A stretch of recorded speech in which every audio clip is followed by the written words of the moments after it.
Hello. Hello, কে? আমি নূপুর। তোমার number কি হয়েছে? বাসায় ফেলে আসছি। আমি তো রূপগঞ্জে, তুমি কোথায়? চলে আসছো? কিন্তু আমি তো রূপগঞ্জ নাই এখন। সকালে আম্মু আপুর সাথে কদমতলী আসছি। তোমাকে না কালকে বললাম আমি রূপগঞ্জে আসতেছি। সরি সরি, আমার তো খেয়ালই ছিল না। তো আমি এখন একা কি করব এখানে? আরে আমি তো আছি, টেনশন করো না। তুমি এক কাজ করো, শ্যামপুর স্টেশনে আসো, ওইখান থেকে আমরা একসাথে পালাই যাবো। আচ্ছা ঠিক আছে। কি হয়েছে? কোনো সমস্যা? না তেমন কিছু না। চাইলে শেয়ার করতে পারেন।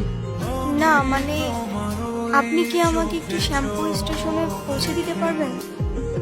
ওকে, প্যারা নেই, চলেন। বাসায় জানে? কি? এই যে পালিয়ে বিয়ে করছেন। সেটা জেনে আপনি কি করবেন? না এমনি থাকে না কিউরিওসিটি। এত কিউরিয়াসিটি থাকা ভালো না, বুঝছেন?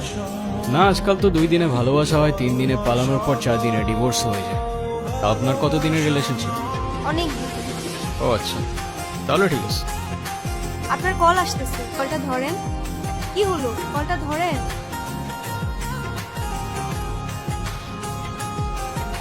কি হলো, থামলেন কেন? আমার ক্ষুধা লাগছে, খাইতে যাবো। আপনি খাবেন? না। কেন, ক্ষুধা লাগে নাই? সারাদিন তো কিছুই খান নাই। না, খেতে ইচ্ছে করছে না। ঠিক আছে, খাইলে আসেন, না খাইলে নাই।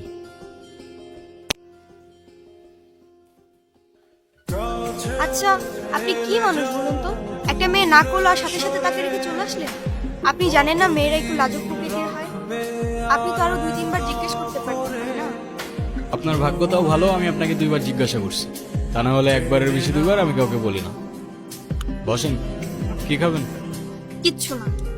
আচ্ছা, আরেকটা শর্মা নিয়ে আসুন। উস্তাদ, ভাবিলি একটা শর্মা।